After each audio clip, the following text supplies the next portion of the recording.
Hello नमस्कार मेरे प्यारे दोस्तों, टारगेट क्लासेस कोटा में आप सभी का तहे दिल से स्वागत है। आज हम आ चुके हैं मेरे प्यारे दोस्तों क्लास 2 पर और हम देख रहे हैं राजस्थान की करंट जीके, राजस्थान की समसामयिकी, जो राजस्थान के सभी टीचर एग्जाम्स के लिए भी बहुत इंपॉर्टेंट है। और इसके अलावा भी कोई एग्जाम दे रहे हो राजस्थान से संबंधित तो सभी के लिए महत्वपूर्ण क्लास है। स्पेशल ध्यान रखिएगा, सेकेंड ग्रेड फर्स्ट ग्रेड के लिए बहुत ही ज्यादा इंपॉर्टेंट क्लास रहने वाली है, तो बिल्कुल सभी बने रहिएगा। और सभी हम यहाँ पर एक एक करके सभी महत्वपूर्ण क्वेश्चन करने वाले हैं और आप सभी इन सभी प्रश्न का नोट्स बना के रखिएगा ताकि लास्ट में आप सभी के बहुत ही बेहतरीन तरीके से काम आने वाले हैं। तो पहला क्वेश्चन आपकी स्क्रीन पर है मेरे प्यारे दोस्तों, देखिएगा और फटाफट से अपना जवाब देखिएगा क्या आने वाला है इसके अंदर। सभी क्वेश्चन महत्वपूर्ण है और बिल्कुल हमारे एग्जाम के सिलेबस के अकॉर्डिंग ही यहां पर प्रश्नों को उठाया जा रहा है। तो ध्यान से देखें, किस भारतीय निशानेबाज को 2021 के पैरा ओलंपिक, ध्यान रखिएगा किसकी बात चल रही है, पैरा ओलंपिक की बात चल रही है। कब की? 2021 की बात चल रही है। खेल में पुरस्कारों में सर्वश्रेष्ठ महिला पदार्पण का सम्मान किसे दिया गया था? बहुत ही महत्वपूर्ण क्वेश्चन है, इंपॉर्टेंट क्वेश्चन है, आपके एग्जाम के लिए बन सकता है, ध्यान रख के जाना है। बहुत ही महत्वपूर्ण क्वेश्चन है मेरे प्यारे दोस्तों, बनेगा एग्जाम के लायक, बहुत अच्छा क्वेश्चन है। देखो, सर्वश्रेष्ठ महिला पदार्पण का जो सम्मान दिया गया था प्यारे दोस्तों, वो अवनी लेखरा को दिया गया था। आपसे पूछा जाए कि किस भारतीय निशानेबाज को 2021 के पैरालंपिक खेल में पुरस्कारों में सर्वश्रेष्ठ महिला का पदार्पण सम्मान मिला था? किसको मिला था? अवनी लेखरा को मिला था। और इनका संबंध किस खेल से है? तो ध्यान रखना, निशानेबाज शूटिंग से संबंधित है। कौन? बताओ, अवनी लेखरा, ध्यान रह जाएगा। चलो आगे बढ़ते हैं नेक्स्ट क्वेश्चन की तरफ। सभी क्वेश्चन महत्वपूर्ण है, इसलिए बने रहिएगा। क्वेश्चन संख्या 2 को देखते हैं। देखिएगा मेरे प्यारे दोस्तों, क्वेश्चन संख्या 2 बड़ा ही इंपॉर्टेंट और बेहतरीन क्वेश्चन है। देखो, प्रदेश का पहला यूरेनियम प्रोजेक्ट कहां पर स्थापित किया गया?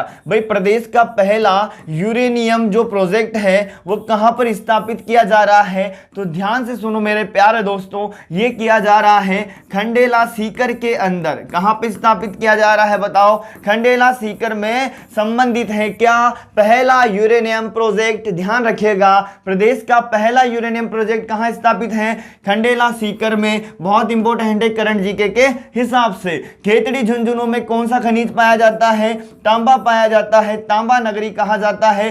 डेगाना नागौर में डेगाना झील भी है मेरे प्यारे दोस्तों, खारे पानी की। और डेगाना की बात करें तो डेगाना नागौर के अंदर है। और यहां पे एक खनिज पाया जाता है टंगस्टन। कौन सा खनिज पाया जाता है? टंगस्टन पाया जाता है। झामर कोटड़ा उदयपुर के अंदर है। और यहां पर एक खनिज पाया जाता है, उसका नाम है रॉक फास्फेट। कौन सा खनिज मिलता है मेरे प्यारे दोस्तों? रॉक फास्फेट खनिज मिलता है। अगर आपसे पूछा जाए कि सबसे ज्यादा लोहा कहां मिलता है राजस्थान में, तो मोरिजा बानोल जयपुर बताना है। और आपसे पूछा जाए कि रामपुरा अगुचा भीलवाड़ा किस खनिज के लिए प्रसिद्ध है, तो वो भी आपको क्या बताना है? सीसा जस्ता के लिए प्रसिद्ध है। नेक्स्ट क्वेश्चन की तरफ बढ़ते हैं। क्वेश्चन संख्या 3 को देखिएगा, बहुत ही अति महत्वपूर्ण क्वेश्चन है। क्वेश्चन संख्या 3 भी देखो, महत्वपूर्ण क्वेश्चन है भैया। प्रदेश का मतलब राजस्थान का चौथा टाइगर रिजर्व कौन सा है? अब राजस्थान के अंदर जो बाघ परियोजना है वो कितने, 4 में है कि 3 में है, ये आपको बताना है। अब 4 में है तो प्रदेश की जो बाघ परियोजना है, चौथा टाइगर रिजर्व जो बनाया गया है वो किसको बनाया गया है? सबसे एक की हम बात करें तो रणथंभौर है मेरे प्यारे दोस्तों। कौन सा है बताओ? रणथंभौर है। दूसरे की हम बात करें प्यारे दोस्तों तो कौन सा है बताओ? सरिस्का है। और तीसरे की अगर हम बात करें तो तीसरा कौन सा है? तीसरा कौन सा है प्यारे दोस्तों? जल्दी बताइएगा। रणथंभौर है, सरिस्का है और तीसरा कौन सा है? मुकुंदरा है। कौन सा है? मुकुंदरा है, ध्यान रखना। रणथंभौर कहां है? सवाई माधोपुर में है। सरिस्का कहां पर है? अलवर के अंदर है। मुकुंदरा कहां पे है? मुकुंदरा प्यारे दोस्तों कोटा झालावाड़ की सीमा पर है। कहां पर है? कोटा झालावाड़। याद रखिएगा, ऑप्शन के अनुसार हमें निर्णय लेना होता है मुकुंदरा के अंदर। अब चौथा हम बात करें तो चौथा कौन सा है? रामगढ़ विषधारी है मेरे प्यारे दोस्तों। कौन सा है बताओ? रामगढ़ विषधारी है। और ये जो रामगढ़ विषधारी अभ्यारण्य है ये बूंदी के अंदर है। कहां पर है? बूंदी के अंदर है। जब ये बाघ परियोजना में शामिल नहीं था तब इसका एक क्वेश्चन आता था मेरे प्यारे दोस्तों। कैसा क्वेश्चन? कि निम्न में से ऐसा कौन सा अभ्यारण्य है जहां पर बाघ परियोजना में शामिल नहीं होने के बावजूद भी बाघ विचरण करते हैं? तो आप बता देना वो कौन सा है? वो बूंदी वाला है, राम रामगढ़ विषधारी, अगर वैसे भी क्वेश्चन आ जाए तो, बट ये क्या बन चुका है, अब ये बन चुका है बाघ परियोजना के अंदर शामिल हो चुका है। कौन सा? रामगढ़ विषधारी, जो कहां पर है बताओ, जो बूंदी के अंदर है। कहां पर है बताइए? बूंदी के अंदर है। कौन सी परियोजना है ये? चौथी बाघ परियोजना है। अब देखो राजस्थान की चौथी बाघ परियोजना है। ताल छापर की अगर हम बात करें प्यारे दोस्तों, कहां की बात करें हम? ताल छापर की, तो चूरू के अंदर है क्या? ताल छापर। ध्यान रखिएगा, ताल छापर कहां पे है? चूरू में है। और ये किसके लिए प्रसिद्ध है? ये काले हिरणों के लिए प्रसिद्ध है। किसके लिए प्रसिद्ध है? काले हिरणों के लिए प्रसिद्ध है। इनको कृष्ण मृग भी कहा जाता है। क्या कहा जाता है? कृष्ण मृग के नाम से भी जाना जाता है। और ताल छापर एक झील भी है, ये भी याद रखना है। सीता माता अभ्यारण्य प्यारे दोस्तों प्रतापगढ़ के अंदर है, ध्यान रखना। और ये उड़न गिलहरी के लिए प्रसिद्ध है। किसके लिए प्रसिद्ध है बताओ? उड़न गिलहरी के लिए प्रसिद्ध है सीता माता अभ्यारण्य। शेरगढ़ अभ्यारण्य जो है बारां के अंदर है, इसको सांपों की शरण स्थली कहा जाता है। और शेरगढ़ में किला भी है जिसे कोषवर्धन का दुर्ग कहा जाता है। क्या कहा जाता है? कोषवर्धन का किला भी कहा जाता है। तो हमारा सही जवाब रहेगा डी वाला। आगे बढ़ते हैं नेक्स्ट क्वेश्चन की तरफ। क्वेश्चन संख्या 4 को देखते हैं मेरे प्यारे दोस्तों। देखो क्वेश्चन संख्या 4 क्या कह रहा है? बजट 2022-23। देखो बजट 2022-23 में किन जनजाति समूह को, क्वेश्चन क्या बोल रहा है? किन जनजाति समूह को और वर्ग को 200 दिवस के लिए मनरेगा रोजगार। अब कौन से रोजगार की बात चल रही है? मनरेगा रोजगार। कितने दिन के लिए? 200 दिवस के लिए। कितने दिन के लिए प्यारे दोस्तों? 200 दिवस के लिए। मनरेगा के लिए ध्यान रखना है कौन सा जाति समूह वर्ग है जो 200 दिवस के मनरेगा रोजगार की घोषणा की गई है। मतलब कौन से जाति समूह का इससे संबंध है। बजट 2022-23 में किन जनजाति समूह और वर्ग के लिए 200 दिवस के मनरेगा रोजगार की घोषणा की गई है? ये की गई है मेरे प्यारे दोस्तों सहरिया जनजाति के लिए भी की गई है, कथोरी जनजाति के लिए भी की गई है, विशेष योग्य जन के लिए भी की गई है। सभी इसका सही जवाब है। सहरिया जनजाति का संबंध बारां से है। ध्यान रखना सहरिया का कुंभ सीताबाड़ी बारां के अंदर लगता है। और जो आगे है कथोरी जनजाति, इसका संबंध उदयपुर की तरफ से है। ध्यान रखना। और अब सारी बातें आपको ध्यान रखनी बहुत ही महत्वपूर्ण तरीके से। जो सांसी जनजाति है इसका संबंध भरतपुर की तरफ से है। ध्यान रखना। और आपसे पूछा जाए कि डामोर जनजाति का संबंध किधर से है? डामोर जनजाति का संबंध डूंगरपुर से है फ्रेंड्स। कहां से है? डूंगरपुर से है। आगे बात करते हैं क्वेश्चन संख्या 5 की तरफ हम आते हैं। क्वेश्चन संख्या 5 देखो बहुत ही महत्वपूर्ण क्वेश्चन है। सारे के सारे अच्छे से नोट्स बनाइएगा, लास्ट में रिवीजन के लिए बहुत ही ज्यादा काम आएंगे। राजस्थान बजट 2022-23 कितना ये 2022-23 के अनुसार इंदिरा रसोई योजना। अब किसकी बात आ गई वापस? इंदिरा रसोई योजना की यहां पर बात आ चुकी है। और इससे पहले वाली क्लास में भी हमने बात करी थी। अब इंदिरा रसोई योजना की आपसे तारीख पूछे कि ये कब आरंभ हुई थी तो बताओ मुझे। 20 अगस्त 2020 को। कब हुई थी बताओ? 20 अगस्त 2020 को हुई थी। और इसमें थाली की जो रेट रखी गई थी वो कितनी थी बताओ? 8 रुपए रखी गई थी। कितनी रखी गई थी? 8 रुपए रखी गई थी। देखो बजट 2022-23 के अनुसार इंदिरा रसोई की संख्या पहले 358 से बढ़ाकर कितनी की जाने की घोषणा करी है। मतलब यहाँ पे जो इनकी रसोइयों की जो संख्या थी ना मेरे प्यारे दोस्तों वो 358 ही है ना। अब इनको कितना बढ़ाने की घोषणा की गई है? 500 तक या 800 या 1250? नहीं, 1000 इसका बिल्कुल सही जवाब है। याद रख के जाना, महत्वपूर्ण क्वेश्चन बन सकता है। फिर देखते हैं आगे क्वेश्चन संख्या 6 की तरफ हम बढ़ते हैं। क्वेश्चन संख्या 6 सभी बहुत ही शानदार वाले क्वेश्चन हैं। तो क्वेश्चन पर तो आपको सोचने की जरूरत भी नहीं है कि कितने शानदार है या कितने नहीं। आपको केवल नोट्स बनाने हैं क्योंकि आपके सेकंड ग्रेड के अंदर आने वाले हैं यहां से 10 क्वेश्चन जो कि बहुत महत्वपूर्ण है। और नंबर मिलने वाले हैं उसके 20 नंबर जो कि रामबाण रहेंगे। अगर आप सेकंड ग्रेड की फर्स्ट पेपर की अगर तैयारी करते हो तो टारगेट क्लासेस कोटा के ऐप को डाउनलोड करके वहां पे कोर्स को देख सकते हो। बजट 2022-23 के अनुसार एथलेटिक्स अकादमी कहां खोली जाएगी? बताओ भाई, एथलेटिक्स अकादमी कहां खोली जाएगी? बजट बजट 2022-23 के अनुसार बताना है तो श्री गंगानगर के अंदर एथलेटिक्स अकादमी खोली जाएगी। आगे बात करते हैं नेक्स्ट क्वेश्चन की तरफ। क्वेश्चन संख्या जो है 4 के बाद ये हमारा 5 हो चुका है, बिल्कुल सही है, 6 भी हो चुका है और ये क्वेश्चन संख्या 7 हमारे सामने है। कौन सा क्वेश्चन है? क्वेश्चन संख्या 7 पे हम आ चुके हैं। देखो क्वेश्चन संख्या 7, निम्न में से असंगत बताना है। क्या बताना है? निम्न में से असंगत। ऐसे कैसे नोट्स बना लीजिए आप, बढ़िया, ठीक है। निम्न में से असंगत बताना है कि राज्य मानवाधिकार आयोग अध्यक्ष, और इस पीडीएफ को आप ऐप से भी डाउनलोड कर सकते हो, बट टारगेट क्लासेज कोटा का ऐप प्ले स्टोर पे मिल जाएगा और या फिर टेलीग्राम चैनल पे जाके भी वहां पे पीडीएफ डाल दी जाएगी। देखो, राज्य मानवाधिकार आयोग दिवस कब मनाया जाता है? 10 दिसंबर को, ठीक है। पर राज्य मानवाधिकार आयोग के अध्यक्ष कौन है वर्तमान में? गोपाल कृष्ण व्यास। ध्यान रखना, जीके व्यास भी आ जाता है शॉर्ट में। तो राज्य मानवाधिकार आयोग के अध्यक्ष कौन है? गोपाल कृष्ण व्यास हैं। अच्छे से याद कर लीजिएगा, धीरे धीरे करके मैं आपके यहाँ पे अध्यक्ष भी काफी सारे आपको याद करा दूंगा। देखो, राज्य किसान आयोग के अध्यक्ष कौन है? महादेव सिंह खंडेला है, ये भी सही है, ठीक है। देखो, राज्य मानवाधिकार आयोग के अध्यक्ष गोपाल कृष्ण व्यास, राज्य किसान आयोग के अध्यक्ष महादेव सिंह खंडेला, राज्य क्रीड़ा परिषद के अध्यक्ष अवनी लेखरा नहीं है और इसके जो अध्यक्ष हैं वो कृष्णा पूनिया है। कौन है प्यारे दोस्तों? कृष्णा पूनिया इसके अध्यक्ष हैं, ध्यान रखना, ठीक है। राज्य क्रीड़ा परिषद के अध्यक्ष कौन है? कृष्णा पूनिया। अब खादी एवं ग्रामोद्योग बोर्ड के अध्यक्ष कौन है? ब्रज किशोर शर्मा है। तो यहां पर ये सारी बातें तो सही है, पर सी वाले के अंदर गलत दे रखा था अवनी लेखरा, और सही जवाब रहेगा कृष्णा पूनिया, ठीक है। चलो आगे बढ़ते हैं क्वेश्चन संख्या 8 की तरफ। देखते हैं क्वेश्चन संख्या 8 क्या कह रहा है। देखो क्वेश्चन संख्या 8 को देखिएगा। प्रधानमंत्री कुसुम योजना के तहत, किसके तहत? प्रधानमंत्री, ध्यान रखिएगा, प्रधानमंत्री कौन सी योजना है?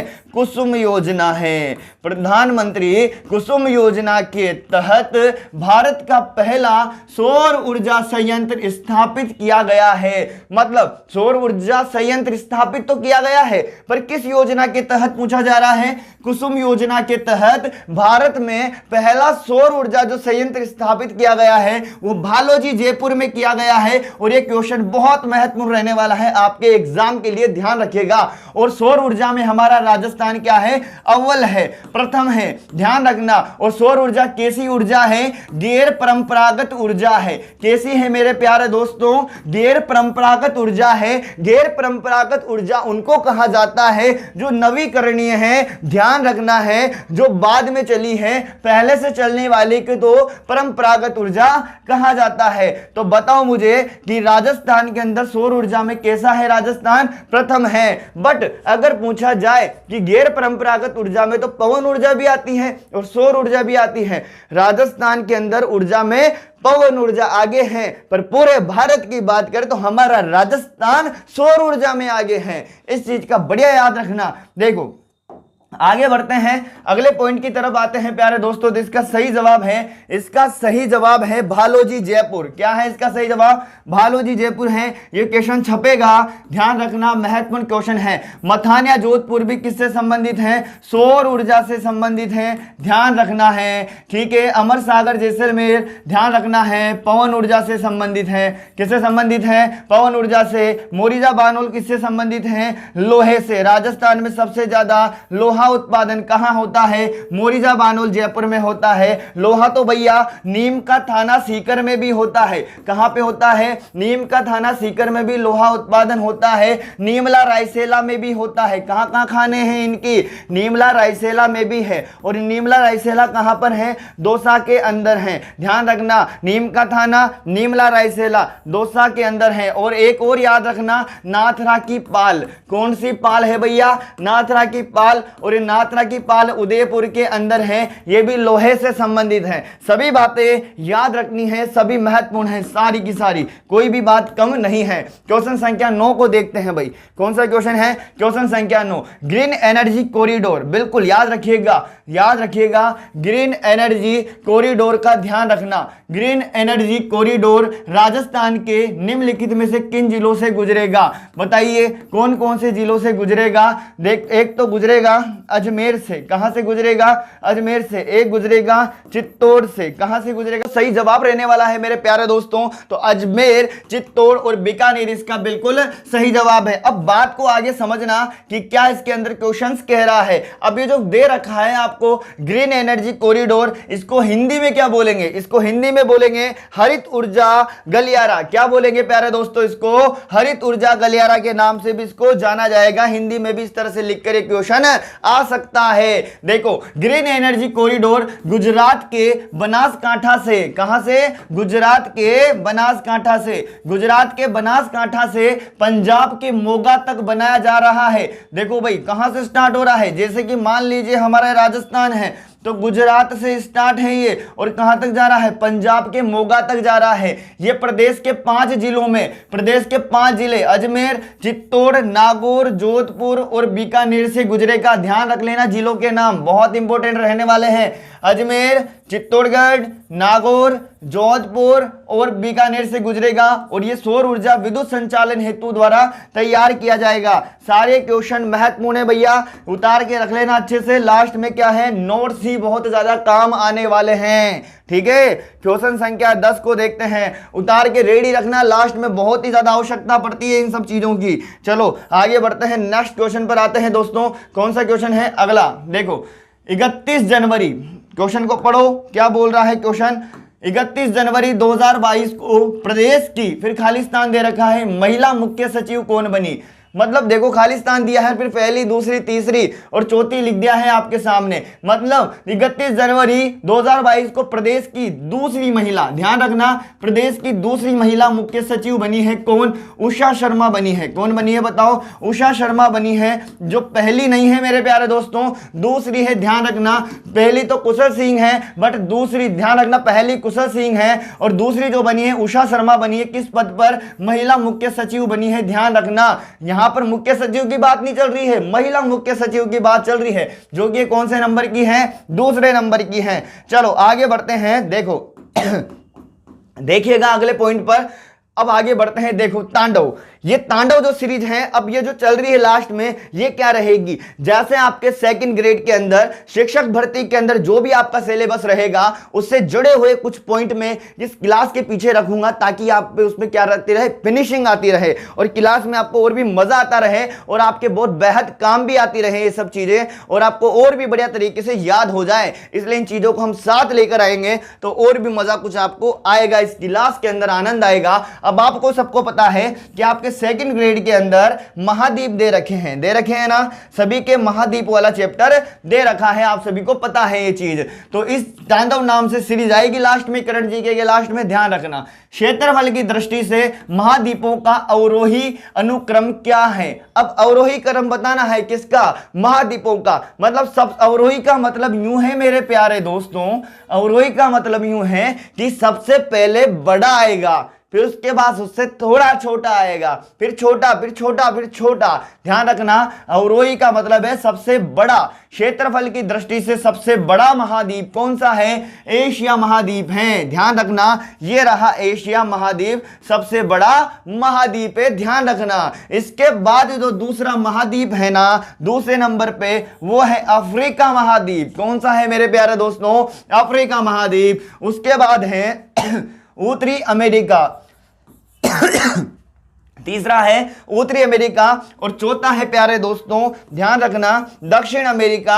और 5वें नंबर पे हम देखें तो 5वें नंबर पे देखिएगा अंटार्कटिका, ये 5वें नंबर पे हो गया अंटार्कटिका। और 6ठे नंबर पे आप देखोगे तो यूरोप है 6 नंबर पर, और 7 नंबर पे आप देखोगे तो ये है ऑस्ट्रेलिया। कौन सा है 7वें नंबर पे? ऑस्ट्रेलिया। अब क्वेश्चन कैसे बनेंगे? ध्यान से सुनो बात को। क्षेत्रफल की दृष्टि से सबसे बड़ा महाद्वीप कौन सा है? एशिया महाद्वीप है। क्षेत्रफल की दृष्टि से सबसे छोटा महाद्वीप कौन सा है? ऑस्ट्रेलिया महाद्वीप है। ध्यान रखना, सबसे बड़ा है सबसे बड़ा है और सबसे छोटा कौन सा है? ऑस्ट्रेलिया है।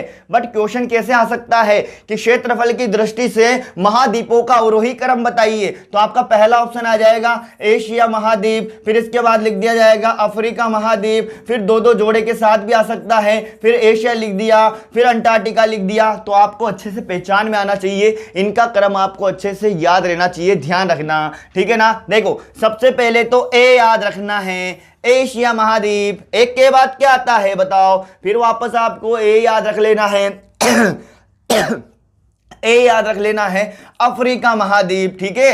एशिया महाद्वीप, अफ्रीका महाद्वीप, ऐसे याद रखना है, ठीक है ना। फिर आपको सारे ए आएंगे हो तो ठीक है। अब आ जाओ आप अमेरिका की तरफ। पहले तो आपका उत्तरी अमेरिका, फिर उसके बाद दक्षिण अमेरिका, ठीक है। सबसे पहले तो एशिया महाद्वीप, ठीक है ना। उसके बाद अफ्रीका महाद्वीप, पहले तो तीन तीन अक्षर वाले ले लो, एशिया महाद्वीप, अफ्रीका महाद्वीप, उत्तरी अमेरिका आया है तो दक्षिण अमेरिका भी आएगा, ठीक है ना। तो चार तो यही हो गए मेरे प्यारे दोस्तों, ठीक है। अब बात करते हैं, अगला है अंटार्कटिका। कौन सा है?